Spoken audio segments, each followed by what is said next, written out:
Subhanahu wa ta'ala memberikan karunia, rahmat dan kemuliaan kepada kita. Allah Subhanahu wa ta'ala memberikan reward, balasan, jaza, pahala bagi orang-orang yang mensyukuri nikmat Allah Subhanahu wa ta'ala dengan ketaatan, dengan ibadah, dengan tambahan ilmu, itu dengan ketaatan at-ta'atu ba'daha, siyadatu ta'ah, siyadatu ilmi, siyadatul amal. Allah Subhanahu wa ta'ala memberikan bukti atas syukur kita, memberikan pahala atas syukur kita.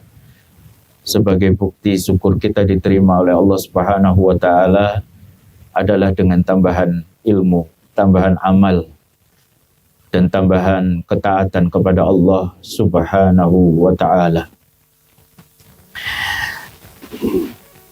Salawat serta salam semoga senantiasa tercurah kepada Rasulullah sallallahu alaihi wasallam, kepada keluarganya, sahabat-sahabatnya, dan orang-orang yang senantiasa istiqomah di atas jalannya Rasulullah sallallahu alaihi wasallam dan para sahabatnya ila yaumil qiyamah.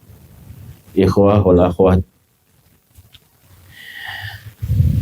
tentang akidah ini, tentang tauhid ini, para ulama dalam banyak kitab akidah, misalnya kitab Fathul Majid, kitab Madarijus Salikin dan lain-lain, itu tauhid dibagi menjadi dua. Sementara kita mengetahui tauhid dibagi menjadi tiga. Ulama-ulama yang menyebut tentang tauhid dibagi menjadi dua, ini yang pertama tauhid ma'rifah wal isbat. Tauhid ma'rifah wal isbat. Tauhid pengetahuan dan penetapan. Yang kedua itu tauhid al-qasdu wat talab. Tauhid inti dan yang diminta oleh Allah Subhanahu wa ta'ala. Tauhid ma'rifah wal isbat ini ada pada tauhid asma wa sifat dan tauhid rububiyah. Sedangkan tauhid al-qasdu wat talab ini ada pada tauhid uluhiyah. Artinya apa? Maksudnya apa? Seseorang tidak akan mencapai maksud dan yang diminta oleh Allah Subhanahu wa ta'ala, tidak akan mencapai al-qasdu wat talab. Al-qasdu itu maksud, al-qasdu itu inti, al-qasdu itu hal yang menjadi titik permintaan utama Allah Subhanahu wa ta'ala kepada hamba. Ya, itu namanya al-qasdu wat talab. Tidak ada seseorang mencapai tauhid al-qasdu wat talab kecuali dia harus mencapai, melewati al-ma'rifatu wal isbat. Kecuali ia melewati apa yang disebut dengan pengetahuan, al-ma'rifah dan penetapan. Kecuali ia harus belajar, itu intinya. Kecuali ia harus terus-menerus ngaji. Kecuali ia harus terus-menerus mendalami agama. Gak mungkin seseorang tanpa mendalami agama terus kemudian bisa mencapai apa yang diminta oleh Allah Subhanahu wa ta'ala dalam al-qasdu wat talab. Tapi inti dari segala apa yang kita lalui dari ngaji, dari apa dan pengalaman hidup kita, ya apa yang kita timba dari ilmu dan lain sebagainya, itu mesti bermuara kepada al-qasdu wat talab. Bapak-bapak, ibu-ibu, ikhwan, akhwat di sini, aba wal ummahat, belajar jenis-jenis tauhid, belajar macam-macam munafik, belajar jenis-jenis kesyirikan dan lain sebagainya dari cabang-cabang atau dari materi-materi tauhid. Itu tidak berarti apa-apa kalau tidak ada prakteknya. Kalau tidak ada bentuk dari amaliyah tauhid itu. Tentunya amaliyah tauhid, amaliyah ma'rifah dan isbat itu tadi adalah apa? Meninggalkan kesyirikan, itu yang paling tinggi. Menjalankan at-tauhid. Memang ada lagi Ustaz. Contoh paling mudah atau bentuk dari amaliyah, bentuk dari tatbik, bentuk dari apa yang kita telah pelajari dari teori, dari ma'rifah, dari al-isbat tadi, tawakal kita kepada Allah Subhanahu wa taala yang bertambah. Takut kita kepada Allah Subhanahu wa taala yang meningkat. Harap kita kepada Allah Subhanahu wa taala yang memang benar-benar penuh harap kepada Allah Subhanahu wa taala. Cinta kita kepada Allah Subhanahu wa taala betul-betul hadir, kita mencintai Allah Subhanahu wa taala. Bentuknya bagaimana Ustaz? Tawakalnya gimana? Takutnya kita sama Allah Subhanahu wa taala bagaimana prakteknya? Praktek-praktek tauhid seperti inilah yang diminta dari apa? Dari ma'rifah wal isbat. Dari apa yang kita pelajari, teori-teori akidah, teori-teori tauhid yang diajarkan guru-guru kita. Prakteknya mana kalau sudah ngaji gitu loh. Ya, Masya Allah. Para ikhwah yang dirahmati oleh Allah Subhanahu wa ta'ala. Satu kasus misalnya, jomblo sudah berumur, tapi ya nggak nikah-nikah. Ngajinya udah lama. Ya.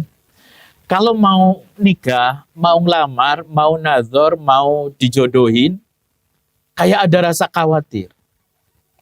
Nggak berani. Apalagi ya, takut. Apalagi macam-macam lah. Padahal sudah ngaji, sudah belajar tauhid, sudah belajar akidah. Tawakalnya mana? Ya, bentuk dari pemahaman dia, ilmu dia, ma'rifah dia kepada Allah Subhanahu wa taala, isbat keimanan dia, kepercayaan dia yang sudah dipupuk. Itu mana buktinya kalau melamar akhwat saja nggak berani menghadapi hari yang akan datang, ya, penuh dengan tantangan dan seterusnya. Ini, ya Allah, maju mundur, nanti saya bisa begini, enggak saya bisa membahagiakannya, enggak saya mampu, enggak saya, dan seterusnya. Maju mundur.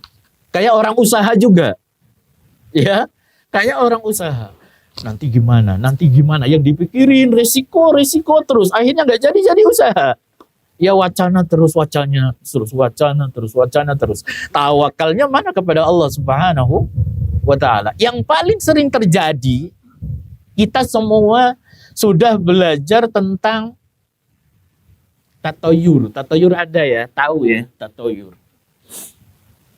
Tatoyur itu budaya buruk, budaya syirik, ya, bisa masuk syirik besar maupun syirik kecil dalam budaya kepercayaan masyarakat kita. Apa-apa ditatoyurin. Ada tanda-tanda sial.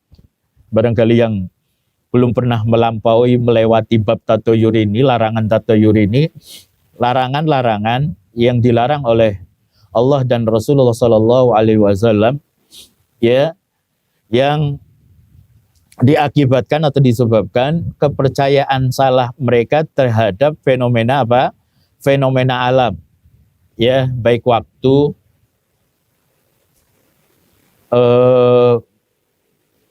benda, hewan dan lain sebagainya yang mereka anggap akan membawa kesialan.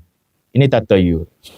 Lalu kemudian ia mengurungkan niat untuk melakukan sesuatu dengan melihat atau dengan tatoyur ini, tanda-tanda kesialan. Ya. Ini juga kadang terjadi pada diri kita. Orang-orang yang notabene-nya sudah belajar tentang larangan ini. Kita ada rasa apa ya? Rasa kerentek, nggak berani, rasa khawatir. Sampai-sampai Rasulullah Shallallahu Alaihi Wasallam memasukkannya kepada orang-orang yang masuk surga tanpa hisab, Pak. Orang yang selamat dari tatoyur. Karena apa? Karena kalau masuk surga tanpa hisab itu kan derajat yang sangat tinggi. Dia tidak bisa diperoleh kecuali dengan amal yang memang susah diamalkan. Iya kan? Kata Rasulullah Shallallahu Alaihi Wasallam, siapa mereka yang masuk surga tanpa hisab wala adab, tanpa adab wala hisab? Ciri ahlu surga yang tanpa hisab. Ya, setinggi-tingginya derajat ahlu surga, nggak dihisab lagi. Udah masuk, ente masuk sudah.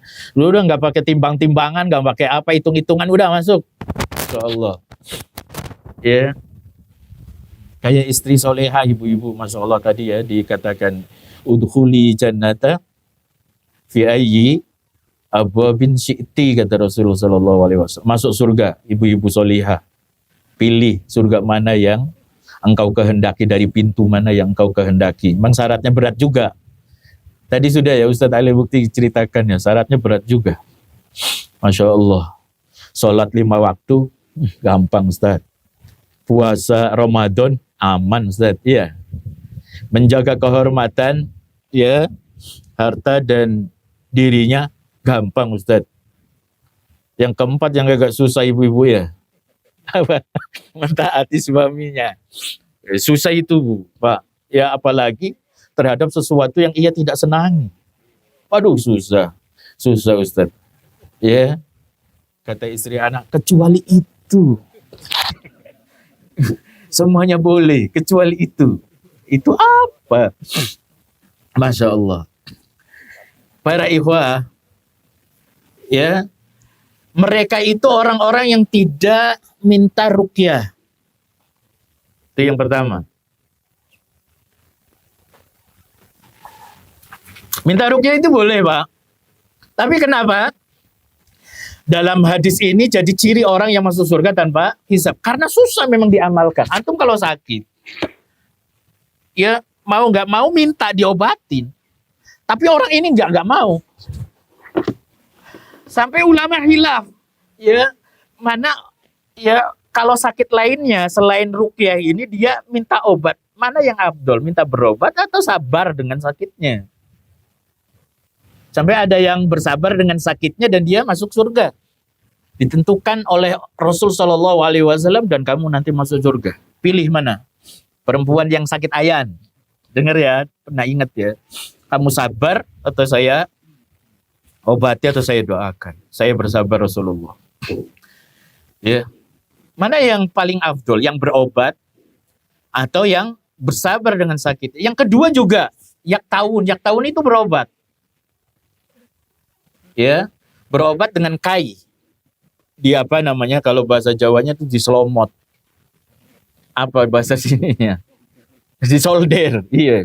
Sakitnya disolder. Ada tumor atau apa dicos begitu. Sembuh. Orang Arab itu ada metode penyembuhan seperti itu. Yang ketiga walayat atau yarun. Kalau ini kecil besarnya memang nggak boleh. Beda dengan yang kedua dan yang pertama dan yang kedua. Ada bolehnya antum minta berobat, minta diruqyah itu boleh. Ya, meskipun khilafu afdol, meskipun mafdul, meskipun nggak utama. Tetapi kalau ya tatoyarun ini nggak boleh mutlak. Tetapi kenapa disebutkan oleh Rasulullah Shallallahu Alaihi Wasallam? Karena kadang orang beriman terjerumus ke dalam apa yang disebut tatoyur. Meskipun dia sendiri nggak mempercayainya, Pak. Tapi antum kalau ngelihat mau beli tanah, tusuk sate nggak mau. Wih, wah itu. Udah ngaji. Aduh, tusuk sate, Ustaz. Gak apa-apa, itu tatoyur itu. Antum bismillah. Tapi kan yang lainnya banyak. Cari yang lainnya lagi dia. Benar, terjadi, Pak. Terjadi. Meskipun dia tidak mempercayai tatoyur itu, tapi tetap ada rasa khawatir. Masya Allah, itu salah satu praktek Wa 'alallahi yatawakkalun, dan dia bertawakal kepada Allah Subhanahu wa taala. Antum dikasih tahu orang tua, jangan pergi pokoknya hari Sabtu. Ya, karena alasannya seperti ini, hari sial dan lain-lain. Ya. Kalau orang tua seperti itu nggak perlu ditaati karena memang alasannya yang salah. Antum jangan pergi. Hari ini hujan lebat, seperti ini. Boleh saja. Tapi kalau alasannya tatoyur, Mi, ini hari Sabtu semua baik, kata Allah Subhanahu wa taala. Kata Rasulullah sallallahu alaihi wasallam, enggak boleh menganggap sial hari, kecuali yang Rasulullah katakan itu sial, dan enggak ada, Mi. Pokoknya kamu jangan pergi. Ini Sabtu itu hari sial, kata mbah kamu. Itu mbah pernah begini-begini, itu kakek pernah begini-begini. Antum mau berangkat, antum pasti ragu juga. Iya ya, gimana berangkat enggak. Antum udah ngerti itu. Akhirnya antum mundur. Dagang apa segala rupa begitu semua. Ini prakteknya mana sebagai orang yang beriman, sebagai orang yang bertauhid? Ya Allah. Itu maksud kita ngaji seperti itu maksudnya. At-talabu wal qasdu. Bukan terus kita tidak paham teori apa dan seterusnya, tidak berontak, tidak ini tidak itu dalam usul-usul akidah Ahlussunnah wal Jamaah semuanya. Ya itu iya maksudnya inti al-qasdu wat talab itu yang betul-betul menjadi ciri seorang mukmin. Masya Allah. Kesempatan seperti ini Masya Allah. Ya, hari Rabu atau hari Selasa, WA Bang Badi. Ana mau ke Bali, pengen ke Bali. Kalau ke Bali itu selain ke antum kemana lagi? Berkunjung kemana lagi? Ya selain Badi sama Ustadz Fauzi. Oh, berkunjung ke sini Ustadz, ke sini. Masya Allah. Ya, ana ingat Rasulullah Shallallahu Alaihi Wasallam telah pernah bercerita orang sebelum beliau Shallallahu Alaihi Wasallam. Hadis ini sahih di Bukhari dan Muslim. Kalau nggak salah, anak baca di Kitabul Iman di Sahih Bukhari, di kitab Sahih Muslim juga ada. Masya Allah. Antum sering-sering baca kitab Sahih ya, Masya Allah. Itu kan sudah diterjemahkan, sering-sering dibaca kata para ulama. Ya, kitab Bukhari, Sahih Bukhari dan Sahih Muslim sudah diterjemahkan, tinggal baca aja jadi wirid selain Al-Quran. Kata Rasul sallallahu alaihi wasallam, anna rajulan zara akhan lahu fillah fil qaryah. Fa arsadallahu subhanahu wa ta'ala fi madrajatihi fi tariqihi malak. Falamma adrakahu qala lahu. Rasul sallallahu alaihi wasallam pernah bercerita seorang laki-laki yang sengaja ingin mengunjungi saudaranya di sebuah tempat. Masya Allah. Semoga kita mendapatkan keutamaan seperti laki-laki ini. Dan Allah Subhanahu wa ta'ala mengikutinya dengan mengutus seorang malaikat. Setelah malaikat itu bertemu dengan laki-laki ini, malaikat itu lalu berkata kepada laki-laki ini, ya, aina turid? Mau kemana kamu? Terus laki-laki ini menjawab, uridu akhan li fi hadhil qaryah. Ya, fillah. Saya mau ketemu saudara saya seiman di kampung ini. Dia sudah sampai ke kampungnya, tapi belum bertemu.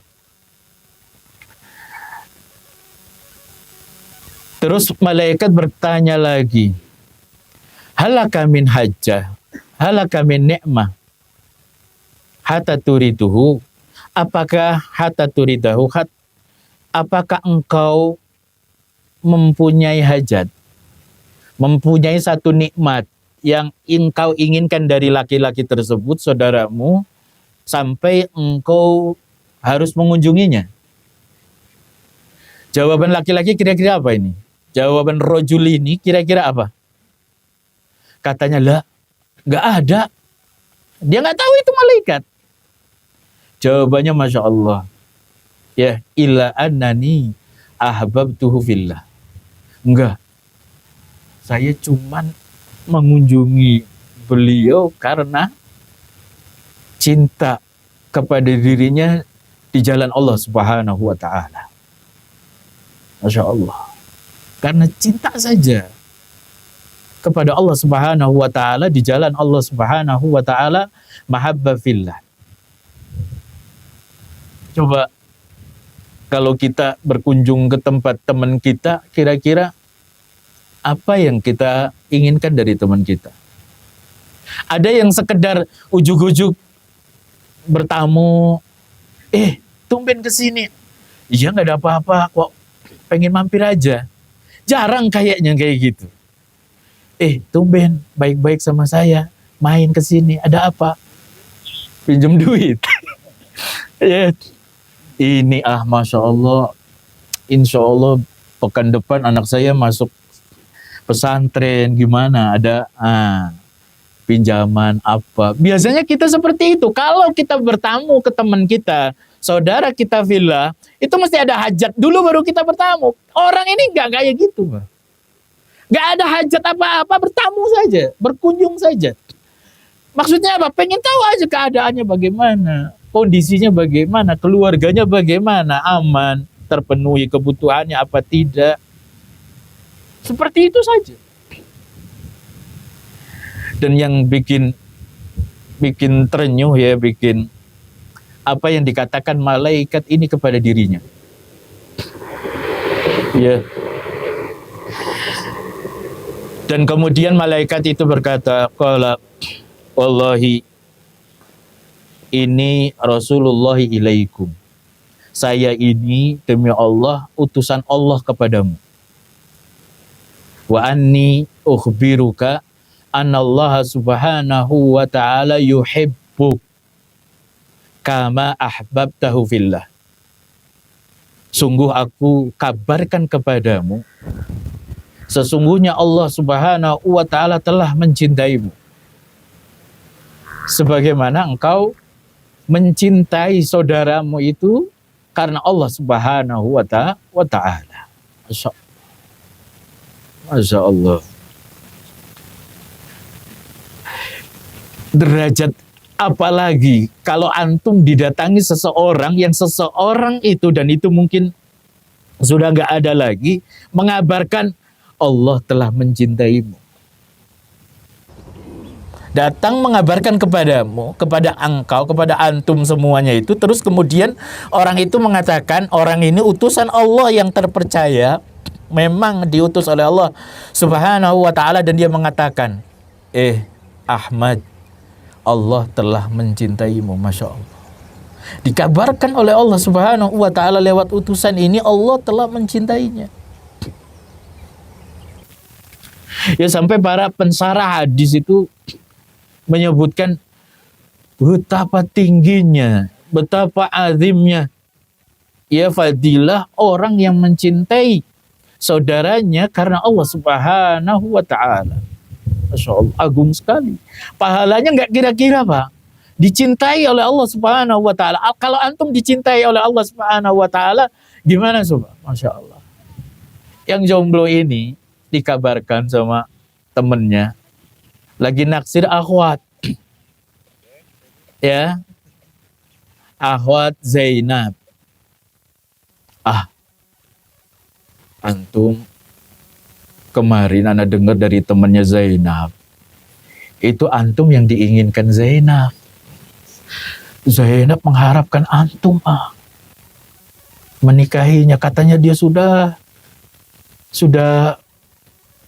Masya Allah mencintai antum. Kira-kira antum gimana coba? Masya Allah, antum Zainab inilah yang sudah diincar sama antum. Masya Allah akhwat, Masya Allah, Masya Allah. Terus tiba-tiba teman antum ngabari bahwasanya Zainab mau sama antum dan mencintai antum. Bagaimana coba? Girang gak karu-karuan. Masya Allah. Iya deh, Jangan pakai lama deh GPL, jangan pakai lama lah, cepat-cepat. Udah besok lamaran, besok. Nanti sore nih, sore. Jadi deh, jadiin jangan. Nanti keburuan sama si Selamat sama si aduh. buruan nikah. Masya Allah. Kadang-kadang antum ya kita menikah dengan akhwat yang tidak antum cintai, betul nggak? Ibu-ibu juga kadang menikah dengan ikhwan yang tidak cintai. Masya Allah, ya nggak apa-apa lah. Begini nggak apa-apa wis. Iya, nanti juga beranak. Ya. Ya. Tapi ini Masya Allah, orang yang engkau cintai mengatakan cinta kepadamu. Masya Allah, kepada antum. Cinta yang tidak bertepuk sebelah tangan. Ini jelas orang beriman mencintai Allah Subhanahu wa Ta'ala, dan Allah mengabarkan Allah mencintainya. Ini semoga antum mendapatkan keutamaan seperti ini di saat seperti ini, Masya Allah. Dan dipraktekkan nanti pulang. Tahu-tahu datang, ngapain? Enggak, anak nggak mau pinjam uang ini. Datang aja. Masya Allah. Persis seperti kisahnya para sahabat. Ya. Di ayat Al-Hasyr, Allah Subhanahu wa Ta'ala menceritakan tentang mereka, walladzina tabawwa'ud dara wal iman min qablihim yuhibbuna man hajara ilaihim wa la yajiduna fi sudurihim hajah mimma utu wa yu'siruna ala anfusihim walau kana bihim khasasah wa may yuqa shuha nafsihi fa ulaika humul muflihun. Ya, orang-orang Ansor, walladzina tabawwa'ud dara wal iman, ini orang-orang Ansor yang telah beriman sebelumnya ya di Madinah. Ketika orang-orang Muhajirin datang kepada mereka, mereka mencintai orang-orang Muhajirin. Ya. Mencintainya sangat tulus, Pak. Wala yajiduna fi sudurihim hajatan mimma utu. Cinta yang Masya Allah disebutkan oleh Imam As-Sa'di. Saya menukil dari tafsir As-Sa'di. Yuhibbuna man hajara ilaihim. Mereka mencintai orang-orang yang berhijrah kepada mereka, orang-orang Muhajirin. Apa sebabnya? Sebabnya kata beliau, wa hadza limahabbatihim lillahi walirrasuli ahabbu ahbabahu wa ahabbu man nasara dinahu. Mereka mencintai orang Muhajirin. Kita saling mencintai di antara kita. Kita saling perhatian. Kita saling menanyakan kabar dan kebutuhan mereka, keadaan kehidupan mereka. Itu disebabkan, kata beliau, kata Imam As-Sa'di, limahabbatihim lillahi walirrasul. Karena orang-orang Muhajirin ini mencintai Allah dan Rasulullah Sallallahu Alaihi Wasallam. Mereka di atas tauhid dan sunnah. Itu di atas segala-galanya. Sebabnya kita saling mencintai di antara kita karena teman kita di atas tauhid dan sunnah. Limahabbatihim lillahi walirrasul. Karena mereka menjalankan tauhid, mahabbah kepada Allah Subhanahu wa Ta'ala, dan sunnah, mahabbah kepada Rasulullah Sallallahu Alaihi Wasallam. Akhirnya mereka betul-betul mencintai yang paripurna, Pak, yang Masya Allah. Wala yajiduna, salah satu cirinya cinta kita kepada teman kita yang betul dan benar seperti yang dilakukan oleh Ansor kepada Muhajirin. Wala yajiduna fi sudurihim hajatan mimma utu.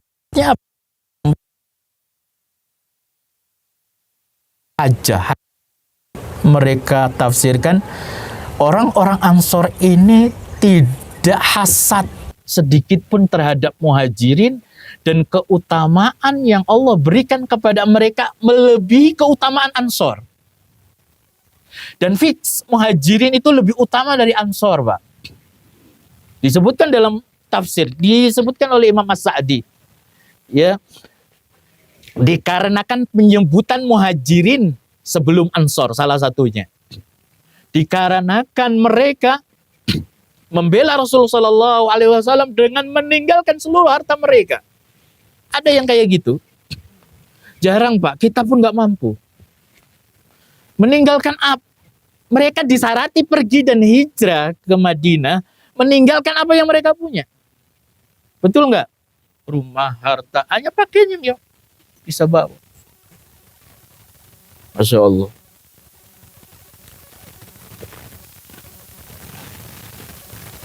Kata Imam As-Sa'di, li'intifaihim al-ghil wal hiqd wal hasad. Nggak ada dalam hati mereka hasad satu sama lain, nggak ada. Kadang-kadang kita ngaku cinta, satu pengajian senang sama teman kita, akrab sama teman-teman kita. Giliran teman kita, saudara kita sepengajian, seiman, setauhid, sesunnah, dapat rezeki, dapat apa, kita kadang-kadang komennya nggak enak. Itu si Fulan beli mobil baru tuh, Masya Allah, iya ya. Paling dapat warisan dari orang tuanya. Komennya nggak enak, Pak.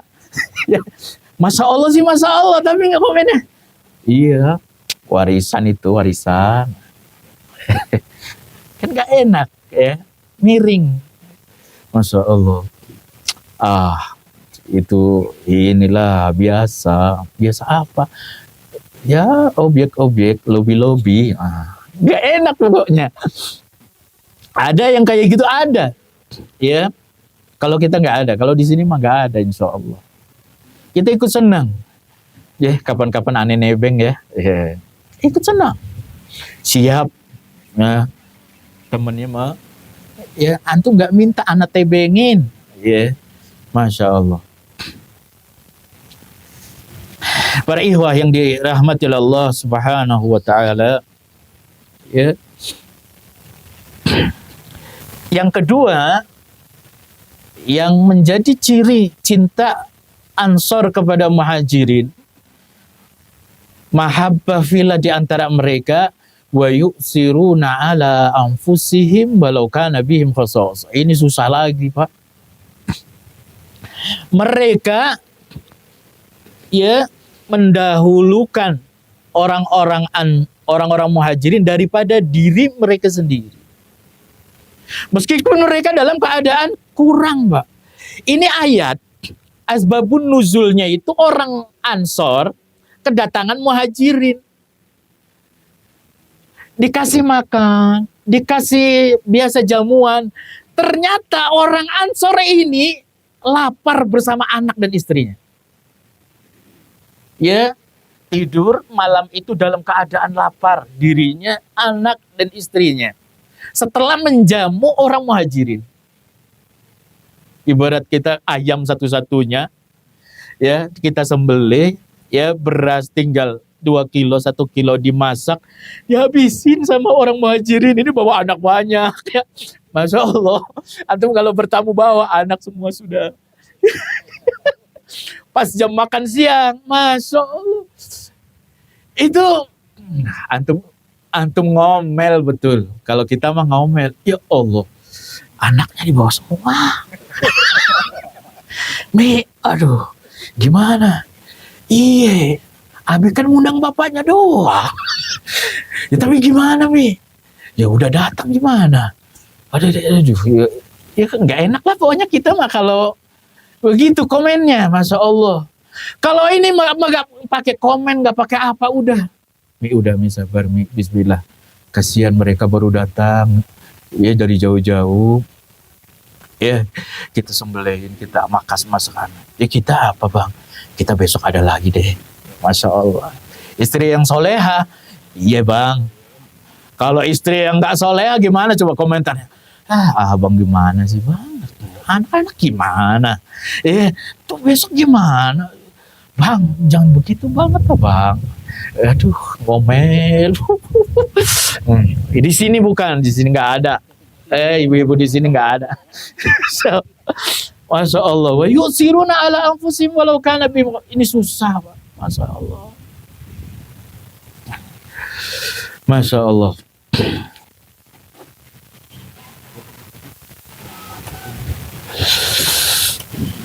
Sampai dikatakan oleh Imam As-Sa'di, dan inilah akmalu anwa'il judi wa huwal isar bimahabin nafsi minal amwali wa ghairiha. Dan inilah sempurnanya orang yang dermawan, ya, mengedepankan, mendahulukan kebutuhan saudaranya yang ia cintai daripada dirinya sendiri. Ya, ma'ad-darurah wal khasas. Padahal dirinya butuh dan sangat butuh. Wa hadza la yakun illa min khalqin zaki. Dan ini tidak berasal kecuali dari orang-orang yang sempurna hatinya. Betul-betul tauhidnya itu paripurna. Ajaran ma'rifat wal isbat itu jadi. Tawakal kepada Allah Subhanahu wa taala sudah maksimal. Wa mahabbatun lillahi subhanahu wa ta'ala muqaddimatun ala mahabbati syahwatin nafsi waladzatiha. Sampai dimasukkan ke dalam oleh Imam As-Sa'di sebagai ini bentuk mahabbah lillah, cintanya ia kepada Allah Subhanahu wa ta'ala. Ya, cintanya kepada si fulan ini bentuk cintanya ia kepada Allah Subhanahu wa ta'ala, ya, melebihi cintanya kepada syahwat dan kelezatannya. Masya Allah. Coba ya, pelajaran-pelajaran tauhid, pelajaran-pelajaran yang disampaikan guru-guru kita sampai kepada titik seperti itu luar biasa, Masya Allah. Dan yang terakhir, ciri yang ketiga dalam ayat ini, ya, Allah Subhanahu wa taala mengatakan wa may yuqassuha nafsihi fa ulaika humul muflihun. Ya. Beliau menjelaskan yuqassuha itu wiqayatu minassuh. Ia dihindarkan atau menghindarkan diri dari kebakhilan. Kebakhilannya apakah dengan harta? Enggak. Yang pertama beliau jelaskan adalah Allah Subhanahu wa taala karuniakan dia, ya, sumihat nafsuhu bi awamirillahi wa rasulih. Allah mudahkan, Allah lapangkan, Allah tidak bikin ia bakhil dengan apa yang diperintahkan oleh Allah Subhanahu wa taala dan Rasulnya. Ya. Dia itu kalau diperintah iya aja, nggak pakai teliti, nggak pakai analisa, Pak. Kalau udah jelas ini perintah Allah Subhanahu wa taala, jalan. Ya. Wa fa'alaha ta'ian munqadan, langsung ia laksanakan dengan taat dan bersegera. Masya Allah. Munsarihan biha, dengan hati yang lapang, bukan hati yang sempit. Kita kadang-kadang menjalankan perintah Allah Subhanahu wa taala dengan hati yang sempit. Allah Subhanahu wa taala berikan ia rizki juga tidak bakhil, ya, mampu meninggalkan apa yang dilarang oleh Allah Subhanahu wa taala. Itu makna tidak bakhil atau dihindarkan dari kebakhilan. Masya Allah, luas sekali tafsir beliau. Wa in kana mahbuban lil nafsi, meskipun apa yang dilarang oleh Allah Subhanahu wa taala itu sangat ia cintai.